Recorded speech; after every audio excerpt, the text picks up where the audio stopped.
Hello, I'm Joe Tucker, President of the International Academy of Trial Lawyers, and welcome to the Academy's official podcast, The Rule of Law, the Academy Speaks. Today, I have another good friend on the podcast, nationally known, I'll say internationally known, litigator, Ann Bremner. And we haven't seen each other since Vancouver. How are you doing?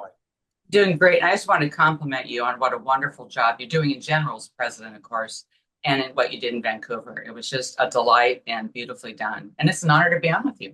Well, thank you.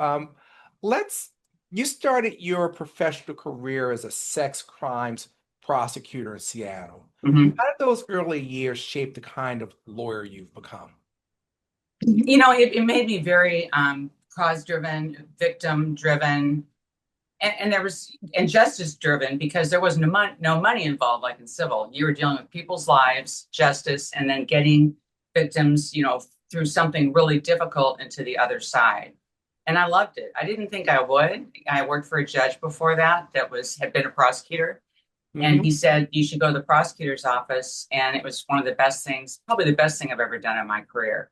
And it gave me a chance to try a lot of cases and to know what juries look at in these kinds of cases, what judges look at, and how victims feel and how they basically get on with their lives. I've stayed in touch with quite a few people from those cases over the years, and that's been a while since I was in that office. Now, Ann, every time I turn on the TV, you're there. You've handled some of the most notable cases, not just in the country, but throughout the world. You've written books, Justice in the Age of Judgment, and some of the higher profile cases. I want to talk about a few of them, and that's the Amanda Knox case that you handled. And I Mhm. believe it, and I'm paraphrasing you, but you give me the exact quote. You said Amanda was guilty before the trial started. What did you mean by that? And am I appropriately quoting you there? You're always accurate and appropriately quoting me and everyone else. Yes, you are. And the cat that case, she had a great quote I just saw recently. She said, "I was patient zero in the cancel culture that we see today." I mean, she was like the first that was completely canceled on the internet before the trial even started. It was everywhere. Everything that was bad about her, that was false, of course, was on the internet, and everybody had confirmation bias, decided she's guilty.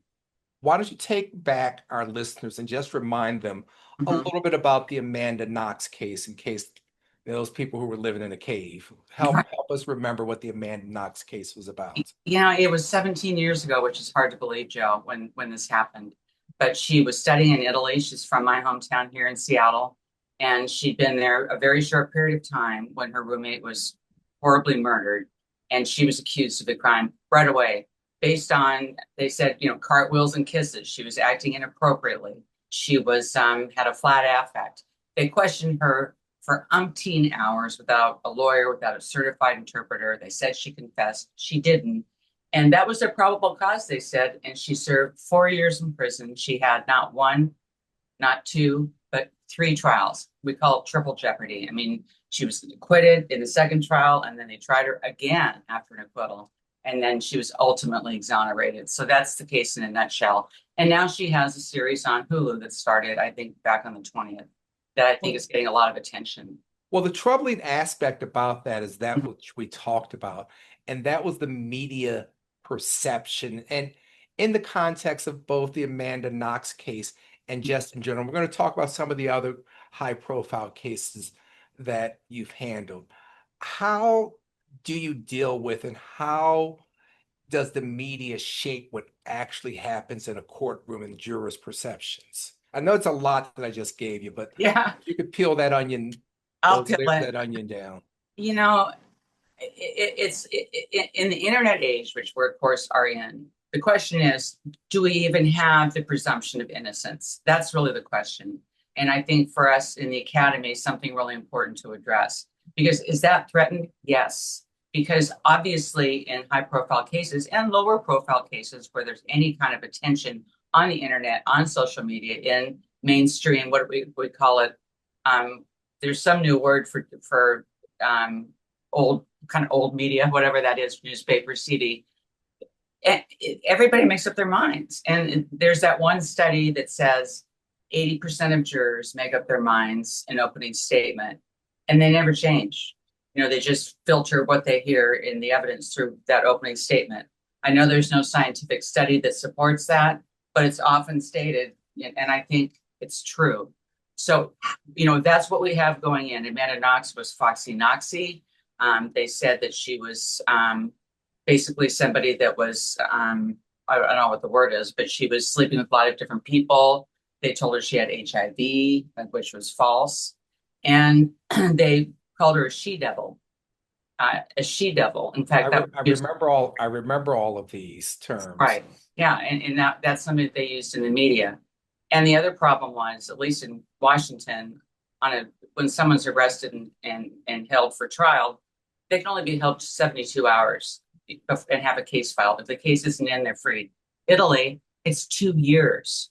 So Amanda had 2 years of basically a preliminary hearing that was sealed. So all we were hearing was salacious, false information that was being put out there. That she saw blood, that she knew how Meredith was positioned before the police saw her, that she had those crazy eyes, that she was going out looking for lingerie at the time after the murder, whispering sweet nothings to her boyfriend. That kind of iconic picture of them kissing in front of the murder scene. Yes, we definitely remember that. Yeah, so those were the things that were out there, and those were the things that convicted her before she really had a trial. How do you deal, though, in this age of social media and where people get their reality before knowing what the reality is? We became, to use Amanda's case, we became involved, and I say we because I had some great people here helping, forensic scientists, ex-FBI, screenwriters, writers, all kinds of people helping us. We got involved a year in. So by that time, a lot of the damage had been done. So what we tried to do was like turn around a super tanker of really false and salacious information by always, start locally, go globally. We started pushing out the real facts all the time. We got a hold of the New York Times. We got a hold of Anderson Cooper. We got a hold of the Italian media. And the thing that we had, Joe, that really, I think, helped turn things around were the crime scene tapes. I had those, and we called it Fellini forensics. I mean, it was terrible. They didn't have gloves on sometimes. They dropped a bra clasp that was part of the evidence. Only two items of evidence, a knife in that clasp. Took like 40 some odd days to collect. It went from white to black in the process. It got so dirty on the floor, and picked up and dropped. And that was used against Amanda and Raphael, as was a knife that was transported in a shoebox of all things. And then when you see the crime scene, they're also erasing some footprints in the blood. They have hair hanging down into the scene. They're talking, which you can't do in a scene because, of course, saliva has DNA and it contaminates the scene. And one part of it, somebody crashes through a window by mistake. I mean, somebody runs and crashes through a window. And then they spend a lot of time, for some reason, looking in the refrigerators, just, going on and on and on. This was so bad for us that know, in the course in the US and around the world, watching forensic files or watching anything that deals with. Which I'm actually addicted to forensic files. I am too. I love forensic files. I'm totally addicted. But that everyone knows that is it's like that's a bad crime scene, and that's the Yes. Amanda Knox crime scene. So I think it really helped people say, "Whoa, that this case doesn't really have an adequate basis." And when I did release those tapes, I to release them to NBC, and they kind of went viral. And I felt like Daniel Ellsberg, releasing the Pentagon Papers, if anyone Yeah. remembers that. But it was a bombshell, and it was a good one for Amanda Knox to start to turn some things around. Well, I think what I liked about it too was your persistence because I remember, any number of times, I can't even count the number of times you may recall that you were interviewed on Mhm. CNN about the case and how the truth finally began to come out. And I was so proud of you doing Thank that. you. Yeah, no, thank you. I did it for so long, and I remember my mother saying, why are you doing that? She said, when you went to Europe, you're a good girl. I'm like, oh, when I was 17, I'm like, Mom, that's not what this case is about. But it's like you had to keep pushing it and pushing it and pushing it. And like you said, it's all the facts. You just got to get all the facts. Here's the crime scene. She didn't confess. Here it is in writing. She didn't have, there's no evidence of her at the scene. And independent experts were appointed in the second trial, and they said the only two items of evidence, that knife and the bra clasp, were contaminated, compromised, and inadmissible. That's when she came home. Yeah, let me change gears about another case, another high Mhm. profile case that you represented the Zahu family Mhm. fight to overturn a suicide ruling. What Right. lesson did you take from that case about persistence in the face of official conclusions? That's another one. When I got involved in Amanda Knox, I thought, oh, it'll be a couple of years, but it ended up being almost 2 decades. The Zahau case, likewise, was one I got involved with, and it, of course, went over a decade. So, that having been said, Can you that was catch, for those people who aren't as familiar, many people, of course, know about Amanda Knox, mhm. but not the Zahu family and the suicide ruling. So that was a case that was, for want of a better word, very bizarre. This was a case in Coronado and in a mansion where Rebecca Zahau was found hanging off a Juliet balcony in the back of this mansion. And I was retained by her family because the initial conclusion from the police was a suicide. It was a suicide. Now, let Mhm. me talk about just how she was found. That she was bound and gagged, but her hands were tied behind her back, like with nautical knots, like absolutely tied behind her back. Her feet were tied together with not only nautical knots, but nautical ropes. So we said, and I think anyone would say, it's not a suicide because how in the world could she tie herself up that way? Well, I was going to say, how in the hell could you tie yourself I up that know, way? right? Right. I mean, it's like, are you kidding me? Like it was like I said, there's never been a history of a suicide like that in the history of the world. So why is this the first? And and so then they did some demonstrations where they kind of looped some ropes behind someone's back. No, these were tied. These were nautical ties, and the exact amount of rope for her to go over the side, somehow was measured because she didn't. She was on the ground. She was hanging from that second story balcony. Yes. A couple other things, the bed had actually been picked up and moved. That she was tied to a bed. It wasn't dragged. There was a painting on the door that said, "She saved him. Can you save her?" And so that was the scene. And then the underlying incident was a little boy, the son of her boyfriend, had fallen down the stairs and was in the hospital at the time that she's found. He later tragically died. And so that was kind of the scenario of what happened. So the police called it a suicide. We came in with our bells on to try and say, this is clearly not a suicide, because as we all know, if it's a suicide, there's no investigation. It's over. And Correct. we got all the police reports. We went through with and had all kinds of evidence, and I hired a very famous pathologist who just passed away, a wonderful man, Dr. Cyril Wecht. And we actually had her body exhumed. And the findings were as follows. She had lividity in her back, which is, as you know, is where your blood settles when you die. Hmm. Not in her feet, not in her legs. She died on her back, and she died of strangulation on her back, not from the hanging. And that was pivotal. Was it pivotal to the police? No. They continued to say it was a suicide until this day. They say it's a suicide. And that will be on a Netflix special, which I'm really happy about because maybe something else comes out in the evidence. Maybe somebody else comes forward. But let me also say this, the brother of the boyfriend was found civilly liable for killing her. You don't handle any low Right? profile cases. Right. It's Well, like, let's talk about the Susan Cox Powell case, okay, another big and Bremner case. yeah. So Susan Cox Powell went missing in Utah. She was married and had 2 kids. She was married to a man named Josh Powell. Josh Powell went camping with his kids who were in diapers and at midnight in the mountains in a snowstorm. And all of a sudden his wife disappears. They find blood in the house, $3.5 million of insurance he had on her, a note that she put in a safe deposit box that says, if anything happens to me, Josh killed me. I mean, it's right out of forensics files. That is directly Right. forensics Scripted. file. Right. Investigate. Right. And so he comes, he leaves with the kids and he comes, where's he come? To my state, Washington State, with the kids. And there's a search warrant executed at his house in connection with the death or disappearance of his wife.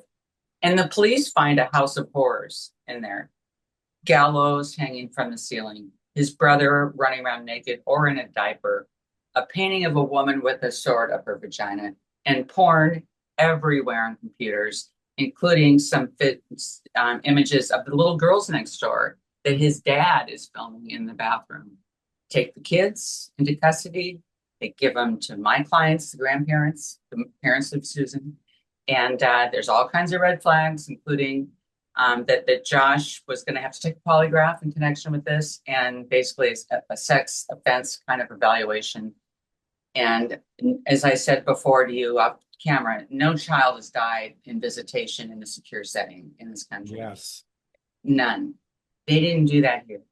They put him with the children in his house after they had about 50 red flags about him, including that killed animals as a kid, molested his sister, molested other children. He held a knife on his mother when she asked him to do the dishes. I mean, all kinds of different red flags for this individual for potential filicide.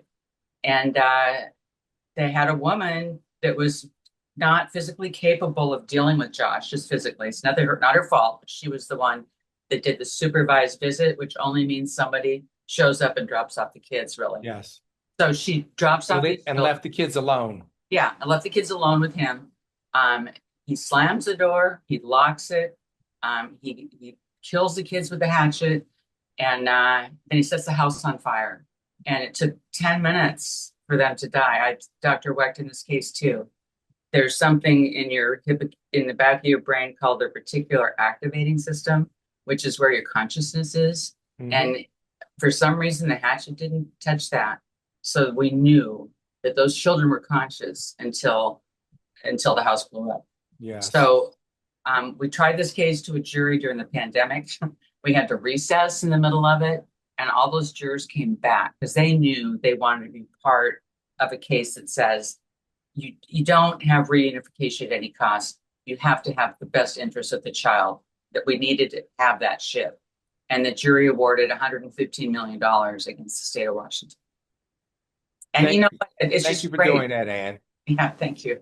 I cried when it came in, but those jurors, when they came in after they were gone for a couple of months, they heard the first part of the case and they were gone for a couple of months and they came back with our masks on and bandanas and everything. Yes. They just kind of nodded like, we're here. We're going to see this through, which is amazing. Amazing jury.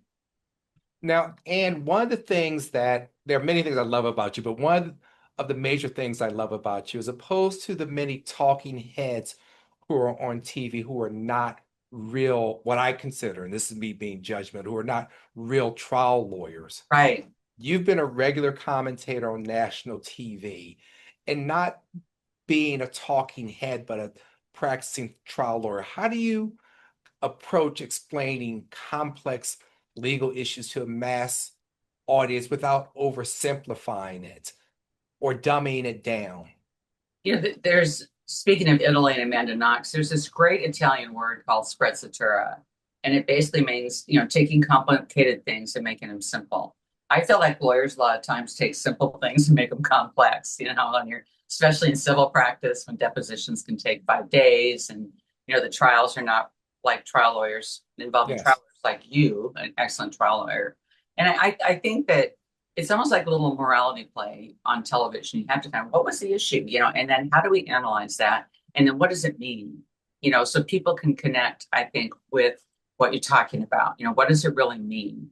And that's kind of the way I approach it. I don't get in fights with people. I wait for my turn, and if they don't come to me, they don't come to me. But I think it's so important to educate the public like you're doing far more than I am. to basically understand the system. People want to know. I mean, I love it that people like want to know about forensic files, know about trials, big and small, and like what's happening with Epstein right now. That's so unresolved, and people are really, really invested. And I think that's been true in almost all of these cases that have been in the media. But I think the explanation that we have to do as lawyers, super important. Not to take sides, Yeah. but to explain what's in the case. Well, we are going to have, well, we've had Jack Scarola and Brad Right. Edwards, who are two of the leading civil prosecutors of Epstein, on the podcast also. But Excellent. yeah, one of the things I want to talk to you about, which concerns me, and I think it concerns you also, it should concern all of us. And this is from a criminal defense standpoint. You said that the presumption of innocence is under siege in our Mhm. digital age. Mhm. How do we push back, or how do we get the media to neutralize that? I think it takes transparency, Joe. I think that all cases, including federal, need to allow access. Look at the R. Kelly case. Look at Ghislaine Maxwell. Look at Diddy's case, federal. No cameras in the courtroom. Why? I know. I think the last time it was addressed by uh, Chief Justice Roberts. That they want to not have cameras in federal courtrooms. Why? I think the answer is let everybody see what's going on if they want to. Let Yes. everybody have access if they want it. And then they can know, and we can talk about on the air, to help what's happening. I always think that like commentary on television is almost like the sports commentators, because in trials, you don't really know what's going to happen. That's why we love them. You hope you're going to win, right? But there's always surprises. There's always something that happens that you want to talk about in a trial. I mean, I've seen all kinds of different things happen in trial, and I think the ones we watch, there's things that you want to, have analyzed. Especially, was the defendant going to take the stand? What are they going to say? What are the strategies of these lawyers? And So and so, if I'm hearing you, then are you saying one aspect of transparency are cameras in the yes, courtroom that you'd like to see? yes, I think we should have cameras in all courtrooms. When you look at some of the justifications against, they used to talk about camera flashes. They talk about we don't have that anymore. Yeah. Everyone can take out their phone. They talk about disruptions. Well, just have a feed camera, a pull camera, and then everyone else can have that.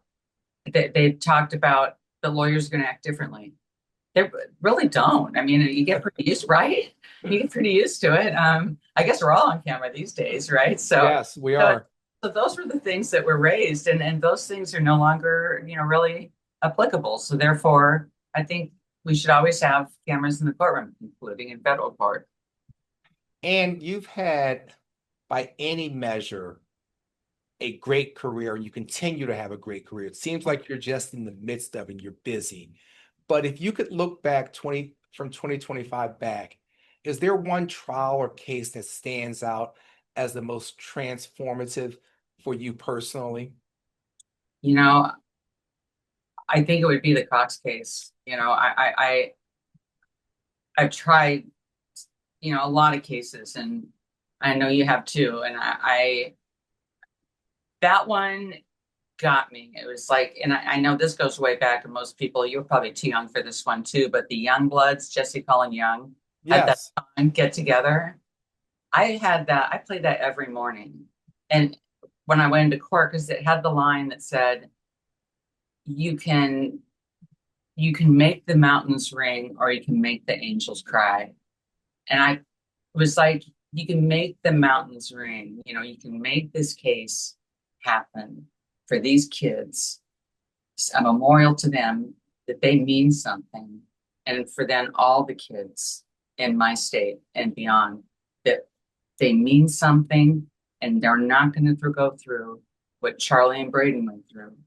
And so, you make the mountains ring and make the angels cry. And I thought that every day that was my mantra. And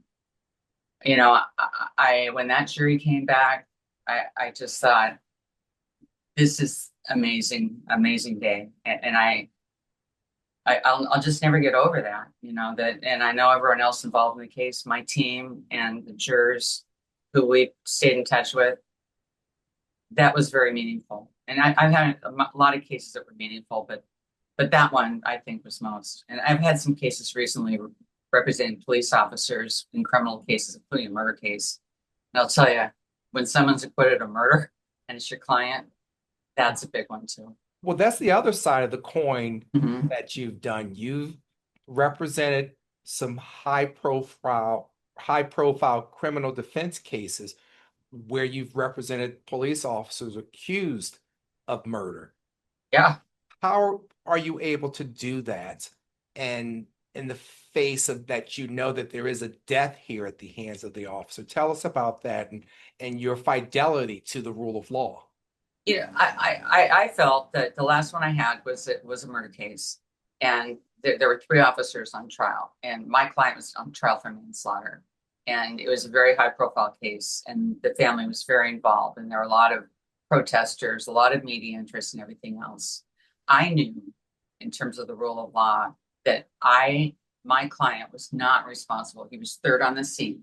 He was not involved in what happened in terms of alleged brutality, et cetera. He came last on the scene, and this was also an overdose case. And I knew that I had a client that was not guilty, and I knew that the press before that, speaking to media, was so against him, and all kinds of false information about him all the time. And sometimes I think it's important when you have that much terrible media to just try that in the courtroom. And people, I had reporters say, I didn't know that or this. I didn't know this part. I didn't know this is what happened. And and it's like a discovery process there when we didn't speak to the media beforehand because my client didn't want to. And I've had those cases where you've had the public perception of what has happened and you know the facts. I generally don't comment to the media Mhm. and let the case play out Exactly. in the courtroom. Mhm. How do you handle that when there is this? And I want to put on the side the Amanda Knox case, but like this police case where you knew the facts and the media and the public didn't know the facts because they weren't there in the courtroom every day hearing all the evidence. How do you deal with that? I actually had two cases like this that were police cases, and I, I it was amazing to a lot of these reporters what the true facts were, and they would say that to me, like, well, and especially at the end when it was over, my officer and the other officers were acquitted. What was out in the media was in opposite to what was presented in court, and the reporters, that were there, they heard it, and they were amazed at the difference. And so I think you try your case. Although I'm somebody that if they're reporting something wrong, I, I'll on my phone like write to them and say that's not what the witness just said. I mean, I tend to do some of that, and they're like, "Oh, great, Anne's writing me a note again," right? But Good for you. yeah, Good for you keeping them honest. there she is again. Like that's not what they said, like in real time. But I exactly like you're a wonderful lawyer, and I'm so honored to be on with you. And you're exactly right. You just, it's just kind of just you unveil what the truth is. That's what a courtroom's for. And Yes. and that's great when reporters and the public can see, oh, that's what happened. Oh, that's justice. Oh, that verdict makes sense. We can live with that verdict and the system works. And I want to thank you for fighting the fight. And Yeah. as I indicated, having such fidelity to the rule of law. We appreciate what you're doing. I appreciate you being in the academy, and I love seeing you all the time. I want to know if there are any closing words you want to give us here. Well, my closing word is I'm so honored to be on with you, Joe, and we love you as our president. You've just done an amazing job, and I think it's so important to uphold the rule of law and to talk about the rule of law, and that's what you've been doing. In this atmosphere today, I think a lot of people would say that the rule of law is a lot under siege. And I Yes. think the Academy of all places is the place to speak about, but also work toward upholding the rule of law. So I applaud you personally and the Academy for doing that. And I'm honored to be here. I'm Joe Tucker, President of the International Academy of Trial Lawyers, and thank you for listening to The Rule of Law, the Academy Speaks. Take care, everyone.